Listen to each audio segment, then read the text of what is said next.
పంచాయతీ కార్మికులు జీతాలు లేక అనేక ఇబ్బందులు పడుతున్నట్లు సర్పంచ్ల ఫోరం మాజీ మండల అధ్యక్షులు ఉమేష్ చంద్ర తెలిపారు. సిద్దిపేట జిల్లా చిన్నకోడూరు మండల కేంద్రంలో నిర్వహించిన మీడియా సమావేశంలో ఆయన గత బీఆర్ఎస్ ప్రభుత్వ హయాంలో మహిళలకు బతుకమ్మ పండుగకు వారం రోజుల ముందుగానే చీరలు పంపిణీ చేసినట్లు తెలిపారు.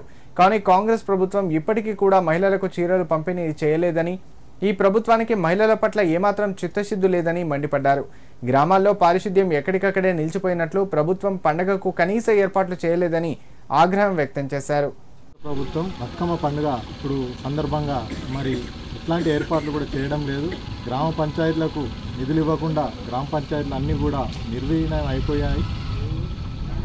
మరి బతుకమ్మ ఏర్పాట్లు చేయాల్సిన పరిస్థితి ఉన్నప్పటికీ కూడా ప్రభుత్వం పట్టించుకోకుండా మరి గాలికి వదిలేసినటువంటి పరిస్థితి.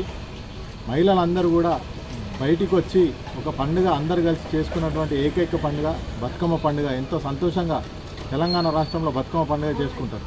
మరి అట్లాంటి పరిస్థితులలో మరి రాష్ట్ర ప్రభుత్వం వారి అధికారులకు ఆదేశాలు ఇచ్చి చెరువుల వద్ద, అదేవిధంగా బతుకమ్మలు ఆడే కూడలిల వద్ద మరి మరమ్మతులు చేయాల్సిన పరిస్థితి ఉంటే మరి ఇప్పటివరకు కూడా ఏం కూడా పట్టించుకోవడం లేదు.